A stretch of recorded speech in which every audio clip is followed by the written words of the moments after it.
My wife Lynn and I have been together for 6 years and married for 11 months. Our entire history together has been very normal and never once have I noticed any weird behaviors or red flags. I can't stress enough how out of character this whole thing is for her. Lynn is very kind, intelligent and thoughtful.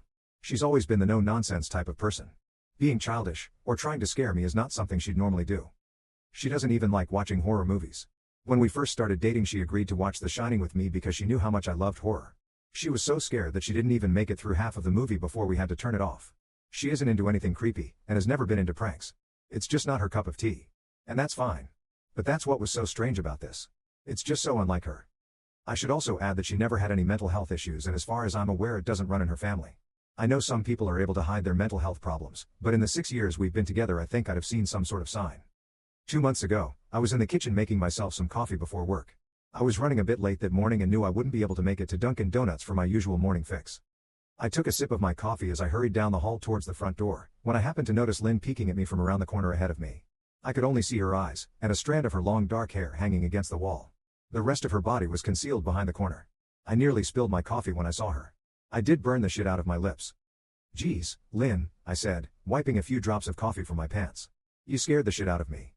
She immediately popped out of view like a little kid that had been caught. I heard her scurry off towards the living room, and by the time I got to the front door she was out of sight.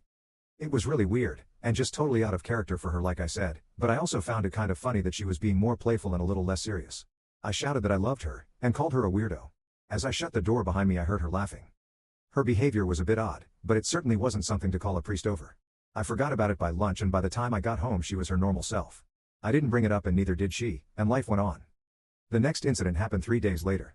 It was around 2 a.m. and I had woken up to get a drink. I was standing at the kitchen island, jug of OJ in hand, when I felt a strong feeling that I was being watched. For whatever reason I looked down at the floor and saw my wife's smiling face staring back. She was peeking at me from the other side of the island, staring up at me with wide unblinking eyes and grinning. Grinning like the Cheshire Cat. I screamed, I'll admit it. Not out of irritation but fear. For some reason at that moment I was scared. At the sound of my scream Lynn scuttled backwards out of my view, her hands and feet smacking the tile floor as she hurried out of the kitchen on all fours. I didn't run after her, or even yell after her. I just stood there frozen in shock, wondering what fuck had possessed her to do that. It took me a little longer than I'd like to admit to go back upstairs, but I eventually did. When I got to our bedroom, Lynn was lying on her side, asleep. Or at least pretending to be. I stood there for a while, watching her breathing to be sure she really was asleep. I had the feeling she might jump out at me the moment I got into bed. But she didn't.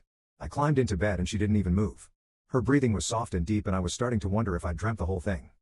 The next morning I waited for her to come down for coffee, and after handing her a mug and kissing her cheek I decided to ask her about it.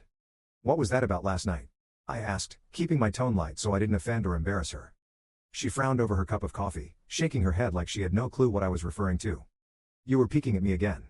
"From over there," I said, pointing to the spot on the floor by the kitchen island. She followed my gaze, and when she looked back at me she burst out laughing. She laughed so hard that I couldn't help but join her. "You creep me the fuck out sometimes, you know that?" I said. She giggled and set her cup on the counter and wrapped her arms around my neck. "You creep me out all the time. So I guess we're even," she teased. We said our goodbyes and left for work.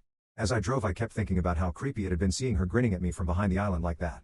The sounds her hands made on the floor as she crawled away. I told myself she was just trying to be silly. Just trying to join me in my love of all things horror. It's not like I was afraid of her. But it still didn't sit right with me. I started seeing her peeking at me more and more.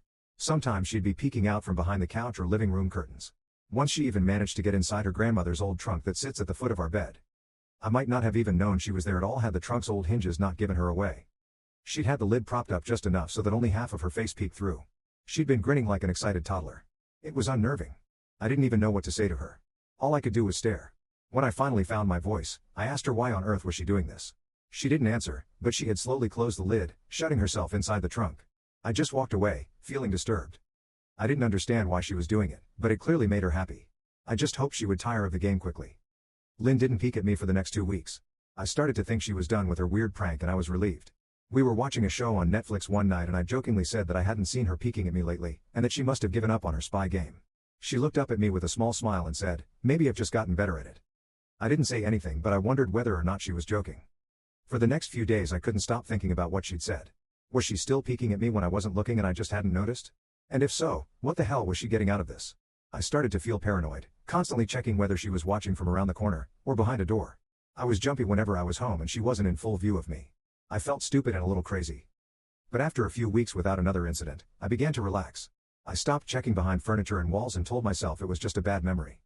Then a few days ago things got so much worse. Lynn left to go to a friend's, and I lounged on the couch and played a couple games on my laptop. Around 9 p.m. I hopped in the shower, and as I was washing the soap from my hair, I felt that awful feeling that I was being watched. I slowly opened my eyes and almost had a fucking heart attack. Lynn was peeking from behind the shower curtain, her entire head stretched into the shower, leaving just her body outside. Her long dark hair hung against the curtain, the ends dripping with water. Her mouth hung open in a terrible grin, eyes wide and red, as if she hadn't blinked in a while. I screamed and jumped back against the wall. She didn't move, nor did her smile waver. Her makeup ran down her cheeks in 2 black streaks. She looked giddy and completely deranged. I was fucking terrified. We stood like that for a few moments, neither of us saying a word. Finally, after what felt like forever, she slowly pulled her head back out of the shower, and I watched her blurry figure through the curtain as she moved backwards towards the bathroom door. A second later, the bathroom door slammed shut, hard enough to rattle the mirror. I screamed again, and jumped out of the shower to lock the door. I stayed inside the bathroom for over an hour. Maybe I overreacted to some of you. But joke or not, I wasn't going to put up with the crazy shit anymore. That's what I kept telling myself as I paced in my bathroom, stopping to listen at the door every few minutes. Suddenly I heard a muffled sound, and I pressed my ear against the bathroom door, straining to listen. I couldn't hear anything, but I envisioned Lynn standing on the other side of the door, giggling at her joke. I felt a surge of anger. I was beyond pissed at being made to feel scared in my own house, and made to hide in the bathroom for an hour. All for what? Some joke? If it was a joke, it was an awful one. What the fuck, Lynn? I snapped. This shit is getting really fucking annoying. I waited for her to apologize, or to call me a jerk. But instead I heard a faint moan, so quiet I wondered if I heard it at all, and then complete silence. Lynn? I called out, not able to even hide the shakiness in my voice. I got no response. Just my own heavy breathing. I swear to God, just fucking stop it, I yelled, pounding my fist on the door. I waited for her to cuss me out, something I would expect from me talking to her like that. I never screamed at her before. But there was nothing. Just the occasional drip from the shower head. I won't deny that I was scared. Too afraid to open the damn door and face my own wife. I waited another 30 minutes or so, which feels like a fucking lifetime when you're scared. Finally I decided I wasn't going to spend the night hiding in my bathroom, so I got down on my knees and peered under the door. I almost expected to see her face peeking back at me, but thankfully I didn't. I could see straight down the hallway to the top of the stairs, but no Lynn. I didn't know if I should be happy about that or not. I looked for a few minutes, waiting to see her head pop up over the top step, but it never came. I stood up, my hand hovering over the door, and mentally prepared myself to open it. I slowly turned the lock with shaky fingers, and was about to yank it open when I heard a sound that still makes me feel nauseous when I think about it. A moan, louder than before, but this time I was able to tell just where it was coming from. I turned my head to the closet door as if in slow motion, and locked eyes with my wife, who was peeking out at me from the slight gap. Her eyes were still wide as ever, and her mouth was hanging open in the most grotesque gaping smile I'd ever seen. I didn't even scream. I was too scared for even that. Her hands were clasped to her chest, body trembling with sheer delight, as if she could barely contain her excitement. A short raspy moan bubbled up from her throat, deep and raw, sending a shiver through my entire body. Somehow I found the ability to pull the bathroom door open and ran as fast as I could all the way down the steps, snagging my keys and phone from the table in the living room before running outside to my car. I could hear her shrill laughter behind me, but I didn't hear her getting closer. I didn't bother shutting the front door. I drove away from the house faster than I legally should have, shivering the entire time, either from fear or the cold. Maybe a little of both. I hadn't grabbed a coat or even a pair of shoes. I was still in my boxers and my hair was still damp. I drove straight to my brother Chris's house about 40 minutes away, ignoring any and every call and text I got. I didn't check my phone until I was safely parked in my brother's driveway. Lynn had called 4 times and sent a flurry of texts, all wondering where I'd gone and why I left like that. I threw my phone at the dash in a rage, furious at her nonchalant attitude. My brother and his wife were surprised to see me, especially dressed in just a pair of boxers, but told me to stay as long as I needed. Chris lent me some clothes and asked me what happened. I told him Lynn and I had a fight, but didn't get into the details. I didn't want him to think I was overreacting, leaving my wife over a prank, even if it was a strange one. I mean, hadn't I encouraged her for years to lighten up instead of being so serious all the time? I had wanted her to relax and loosen up, but this was definitely not what I'd had in mind. I tried to sleep on their sofa, but my brain wouldn't let me sleep. Every time I closed my eyes I saw Lynn's face staring at me from inside the closet. Knowing she'd been in there with me the entire time made my skin crawl. She'd never left the fucking bathroom at all. Instead, she slipped inside the closet and slammed the bathroom door shut to fool me. The mere thought of going back home gave me anxiety. I tossed and turned, unable to sleep. Chris ended up giving me a sleeping pill so I was able to get a little rest. My sleep was filled with terrible dreams. All of Lynn's smiling face. I woke up just as the sun started to rise. My sore body ached from the sofa, and I felt drained. I knew I'd have to call Lynn at some point, but I didn't know what to say to her. I wouldn't be going home unless she gave me her word she'd never do any more creepy shit. I just wanted my wife back. Her normal serious self never looked so good to me. I was contemplating calling her and telling her that, when that familiar feeling came over me. I was being watched. I was staring at the ceiling, my heart in my throat. I didn't want to look away, but the longer I ignored the feeling, the worse it got. My eyes drifted away from the ceiling almost on their own. Her face was pressed up against the window beside the couch, staring down at me with that same gaping smile. Drool dribbled down her lips, leaving 2 long streaks down the glass. I didn't know how long she'd been there, but something told me she'd been there quite a while, possibly all night. I didn't bother screaming, though I was afraid anger trumped any fear I felt at that moment. I jumped up from the couch and pounded my palm against the glass. "Lynn, are you crazy? What the hell is wrong with you? Just go home," I shouted. "Now." She didn't move, and her ghastly expression never changed. If anything, her smile only grew, as if she had never been more elated. I could hear Chris and his wife moving around upstairs. As if Lynn could hear them from her place outside, her head twitched slightly in their direction, and she began to close her mouth slowly. Chris called my name from upstairs, obviously concerned. I turned to see him and his wife Rebecca hurrying down the steps. When I turned back to the window, Lynn was gone. The only sign she'd been there at all was the 2 streaks of drool still dripping down the glass. I tried explaining to Chris and Rebecca about waking up to see Lynn watching me through their window. They were skeptical, who wouldn't be? Chris and I went outside to the spot in front of the window, but there were no footprints in the dirt, just a slight indent. Animal probably, Chris guessed, and I didn't argue. He and Rebecca assumed I dreamt the entire episode, but they didn't understand, and I was too tired to explain it to them. I called out of work that day and turned my cell off. I didn't want to face Lynn. Just talking to her was too much for me at that point. I really started to believe something was irreversibly wrong with her. That no matter what promises she made, we'd never be the same again. The thought saddened me to my core. I cried most of the morning. By noon I figured I was ready to confront her. Give her one last chance to explain herself. I could at least give her that after 6 years, I told myself. I turned my phone on and saw the dozens of texts she'd sent, all from a seemingly concerned wife. "Can we talk? I love you. Please call me. I'm really worried. Can you answer? Just come home." And more of the same. All texts telling me she loved me, and she wanted me home. How worried she was, not a damn one addressing the crazy shit she pulled. Like she hadn't been acting like a character from a Stephen King book. Even her texts were different. She normally texted novels just to tell me to pick up a loaf of bread. You'd think she'd have more to say to me after her bizarre shenanigans. I know it probably seems childish to some of you who are miles away from this situation. But if you saw the way Lynn had looked at me, how she scampered away on all fours like some wild animal, grinning at me from inside the closet like a lunatic, then I think you'd find my reaction was warranted. I ended up staying with Chris and Rebecca for another night. I didn't wake up yesterday until afternoon, and thankfully I didn't see Lynn's face watching me through the window. I don't want to pry, because it's not my place. But is this fight something that can be mended? Rebecca asked. She'd made us both a sandwich for lunch, and I knew she wanted to breach the subject without seeming to be nosy. I don't know. She's like a different person, I said, choosing my words carefully. I still wasn't ready for her or Chris to know the full extent of the batshit craziness I had been dealing with. People change, Ben. But she's still the same woman you married. Maybe you both just need to talk through your issues. Whatever's going on, I'm sure it can be fixed, she said, ever the peacemaker. I think it's beyond that now. I don't think talking would help. I just don't trust her, I said. The words stung in my heart. I missed and loved my wife. But how could I live with someone like that? Living in constant fear didn't sound too appealing. Lynn loves you. She has to be absolutely crushed, she said. I don't know about that, I said. Well, she certainly seemed like it to me. I've never seen her so upset. Very much unlike the Lynn I know, Rebecca said, shaking her head sadly. It took a full minute for her words to really sink in, and when they did, I felt dread worming its way through my skin. Wait. What do you mean? You saw her? You saw Lynn? I asked, my mouth suddenly dry. Rebecca nodded casually as if that fact wasn't nightmare fuel. Maybe for her it wasn't. She stopped by this morning just after Chris left for work, she said, cleaning the plates from the table. I didn't see her car though. Maybe she took an Uber or something. Beck. What did she say? Did she come inside?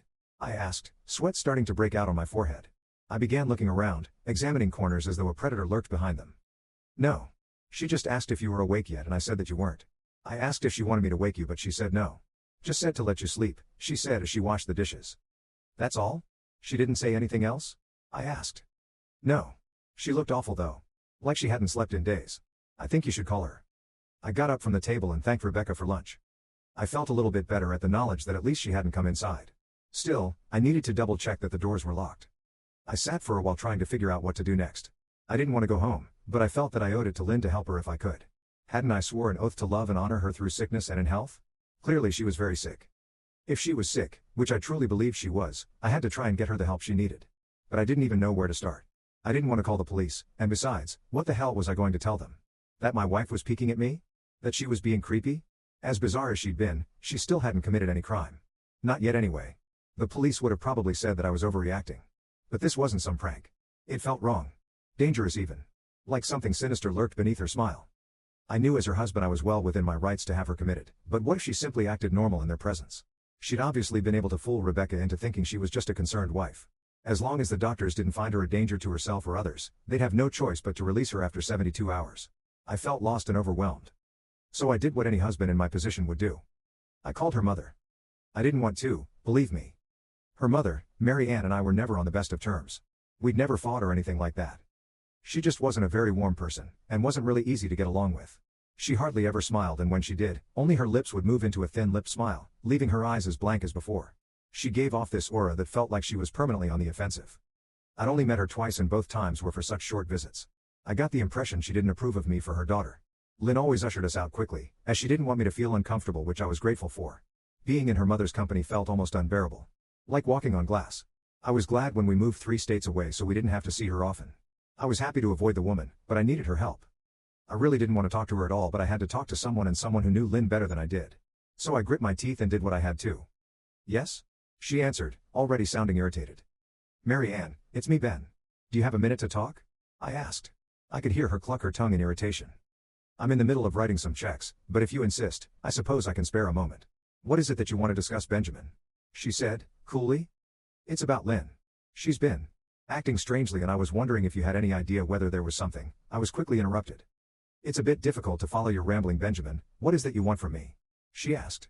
I could almost see her standing there in her thin sweater and slacks, tapping her fingernails impatiently on the table. I wanted to know if you'd ever noticed any odd behavior? Or possibly any mental health issues? I asked. There was a long, uncomfortable pause that I couldn't tell was because she was just thinking, or something else. Finally, after a few seconds, she spoke.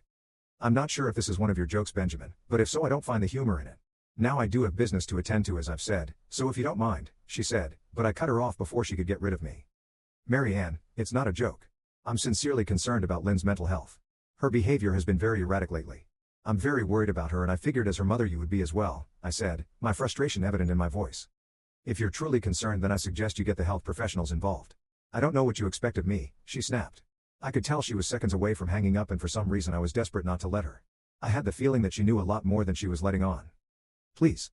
If not for me, do it for Lynn. I tried. I heard a faint shaky intake of breath, as if she were trying to hold her steely persona together but failing. Mary Ann? What's WR? I started. Benjamin, I don't know what to tell you. My only advice would be to seek professional help. Do not call here again. Goodbye. I tried to call out to her, but she'd hung up. I tried to wrap my head around the call and her refusal to help me. Even if she didn't like me, why wouldn't she want to help her own daughter? I couldn't understand that. I tried to replay the conversation, desperate to find something I missed. After a while I almost gave up, until I remembered her last words to me. Seek professional help. She'd said those words with a bit of urgency. I could have just been grasping at straws, but no, I was sure her voice had changed ever so slightly when she'd said that. As if they were very important. What had she meant? I assumed she'd been referring to medical professionals, but maybe she was referring to someone else. Someone that she didn't, for some reason, feel comfortable saying directly. Or maybe I was just desperate. I waited for Chris to get home, and after a very long and exhausting conversation with him and Rebecca, I convinced them that Lynn truly needed psychiatric help. I didn't tell them everything. I wasn't prepared to go into it yet, but I told them about our last encounter. How she'd hidden in the bathroom, peeking at me from the closet. They were obviously shocked, but thankfully they believed me. They too just wanted to help her. Still, they didn't think it was all that serious. Weird, maybe, but not dangerous. They just kept saying that Lynn had to be playing some kind of weird joke. Maybe for YouTube? Rebecca offered, if only half-heartedly. Chris didn't think we should involve the police just yet. He offered instead to go with me, and I readily accepted. He reasoned that calmly talking to her, trying to coax her into going willingly, was the best recourse. I agreed to do it his way. At least I wouldn't be going into that house alone. We drove over this morning, just after breakfast. There was no way I was going at night. When we pulled into the driveway, my stomach began doing somersaults. Her car wasn't there, but I still didn't let my guard down. The front door was ajar, and for a split second I thought we'd see her eyes staring through the gap. I was shaking and starting to sweat. Chris, however, was fine. He waited for me to open the door, his hands in his pockets like he was going on a fucking stroll through the park. I envied his ignorance. I pushed the door open and was immediately hit with the stench of rot. Chris smelled it too, and he walked in the house behind me with his nose scrunched up. What do you guys use to clean the floors around here? Shit? Chris mumbled. Shut up, I said, my eyes darting around for any signs of Lynn. The house was deadly quiet and dark despite being 10 in the morning. All the curtains were closed up tight, refusing to allow any sunlight inside. If I hadn't left it just 2 days prior, I'd have thought the house to be abandoned. We moved through each room, carefully checking any place that she might hide, occasionally calling her name. Why the fuck are you looking under the couch? Chris asked eventually. Aren't we looking for your wife? He was looking at me like I was a moron. Let's just go upstairs, I whispered. He shook his head but followed me up the stairs to check the bathroom and spare bedroom. On the way up my shoes crunched over pieces of glass that looked to be littered over a few of the steps. I noticed that one of Lynn and my wedding portraits that hung on the wall along the staircase had been smashed. The frame hung crookedly, all the glass removed. I stared at the picture, a lump forming in my throat. We had taken the photo just after leaving the church, after saying our vows. She looked so beautiful in her white gown. I looked at Lynn's beautiful face. I never dreamed her face would ever be a source of terror for me. We climbed the rest of the steps and checked the spare bedroom, but it looked completely untouched. I was hesitant to go into the bathroom, my fear from that night coming back to me all at once. Chris noticed, and offered to go in by himself, but I couldn't let him do that. So we walked in together, checking the closet and the shower. The bathroom looked as if it hadn't been touched since the night I left. I don't think she's here, Ben. Why don't you pack some clothes and we'll try coming back tomorrow or something, Chris said. I nodded and went into our bedroom and shoved some clothes into a duffel bag. When I checked inside our closet I came across the source of the smell and gagged.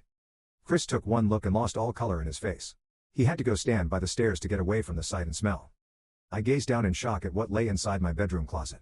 Soaking into the rug were at least a dozen eyeballs, all carefully laid out in pairs. Some were as large as a quarter while others were as tiny as a marble. I stared down at the eyes she'd collected from small animals and I wondered how she'd gotten them, and shuddered at the thought. Man, I thought I had it bad with Becca's shoe addiction. But fuck me. Your wife's in here collecting eyeballs, Chris said, gagging. Ben, I think we should go. He called from the hall. I'm getting nauseous. All right. I grabbed my duffel and shut the closet door on my new nightmare. I stepped out into the hall and took a deep breath of air. I could taste the rot on my tongue and I couldn't help but gag. Who the fuck lines up eyeballs in their closet like that? Chris mumbled. I tried to tell you she needed help, I said. She doesn't need help, Ben. She needs a fucking exorcist, he said. You coming or what? I can't stand the smell. Any his words died in his throat, and his eyes grew wide with fear. I didn't ask him why. I could feel it. Someone was watching me and I didn't think it was the eyes in the closet. I turned around, my eyes slowly scanning the bedroom. Christ, I whispered, as I finally saw what we'd missed. Under the bed, curled on her side, watching us with the excitement of a kid on Christmas morning, was my wife. She held her hands together just under her chin, and they were shaking eagerly. Now that she knew she'd been found, I could hear the quiet noises she was making. A sort of hiccuping sound in her throat, as if the excitement was just too much for her. It was unnerving to say the least. Wide eyes, and that same huge smile. Everything in me told me to run, but I forced it away. This was my wife. No matter how twisted, she was still the woman I married. I had to help her. Lynn, I said softly. She didn't respond, but her head bobbed back and forth in two quick little movements as if she were nodding. Baby. I just want to help, okay? Can you let me do that? I asked. I had taken a single step forward, approaching her like some kind of dangerous animal. I love you, Lynn, I said softly, taking another step closer. She let a tiny moan escape her wide open mouth and I had to resist the urge to run. Her shoulders were starting to quiver, and her eyes grew as large as saucers. I crouched down so I could see her better, and immediately saw the blood. Her hands were covered in it. They trembled more the closer I got, as if she was barely able to contain herself. Lynn. Are you hurt? You're bleeding, I said. She bobbed her head again, her bloody fingers moving up and down as if playing an invisible piano. They occasionally grazed her chin, leaving smears of blood on her skin. I wanted to recoil in disgust. The smell that was coming off of her was revolting. I could feel the vomit trying to climb up my throat. Her lips were dry and stretched thin, blood seeping between the cracks. I knew she wouldn't come out on her own, but I didn't want to leave her in the state she was in. I scooted closer and reached out to her. The excited hiccuping sounds got louder and her hands shook, fingers flexing. It was then that I could see the blood oozing from in between her fingers. Oh my God, Lynn. You're bleeding, I said. Instinctively I reached out to take her hand, but before I could even touch her, her hand sprang out towards me. A sharp pain shot through my arm, and I fell back on my ass. My arm burned, and I could see the blood dripping down onto the carpet. I looked back at her in shock and saw her grinning madly, her fingers clutching a large shard of glass. You all right in there? Chris asked from behind me. I turned my head slightly, and nodded to him, cradling my arm to my chest. When I turned back to face Lynn, I saw that her focus had shifted. She wasn't looking at me anymore.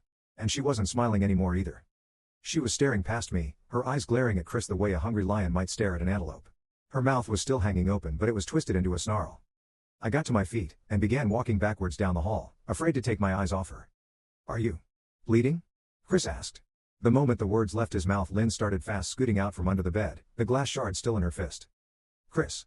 Run. Go, I yelled. He must have been too afraid to move because a second later I felt my back bump into him. He was still standing at the top of the stairs, staring at the horror that was my wife. Lynn had crawled completely out from under the bed and stood in the bedroom doorway, her face twisted in rage. Her whole body was visibly tense. Blood ran down her fingers and onto the floor. Jesus, Lynn, Chris said, you, playing hide and seek? I reached back and pushed him towards the steps. Move your ass, Chris, I said as quietly but firmly as I could. Lynn bobbed her head in fast, sharp motions, and began to grin, stretching her mouth open wider and wider so that her chin seemed to touch her chest. I heard Chris mutter a prayer and then he was running down the stairs. I stood at the top of the steps, stuck between the love for a woman who clearly needed serious help, and self-preservation. I only want to help, I said, choking back tears. Her eyes focused on me once again as she slowly lifted the glass, holding it out in front of her. And then she started sprinting towards me, grinning with utter excitement. Thankfully my body took over and I flew down the stairs, skipping 2 or 3 at a time. I made it to the front door before I felt her leap onto my back, wrapping her arms around my neck, her open mouth next to my ear so that I could hear those terrible hiccuping sounds up close. I shook her off me, knocking her to the floor. I felt a searing pain in my back as she went, but I tore open the front door and bolted to my car. Chris was standing in the front yard, talking on the phone with the police. I didn't say a word, I just ran to my car and jumped in. Chris took the hint and followed me, still on the line with 911. I watched the rearview mirror, sure I'd see her there, running after us. But I never did. I went straight to the ER and got 11 stitches in my arm and 3 on my back. The police asked a lot of questions and went back to the house to do a search, but of course, Lynn wasn't there. They advised me to stay with a friend or relative for a while and to file a restraining order as soon as I could, but none of those things would matter. Somehow I just knew. I dropped Chris off at home, and went to a motel an hour away. I wanted to put as much distance between me and Lynn as I could. This is where I've been for the last 4 hours. I thought maybe the police would find her, maybe they'd get her the help she desperately needs. But now I don't think so. Because 40 minutes ago I got a text from an unknown number. Just 3 words. I found you. And a picture attached. The picture was dark and grainy, but I instantly knew what it was. There was no mistaking my wife's eye. I started typing this out immediately after. I don't know what to do. I'm alone and scared, and I can't help but feel that I'm being watched.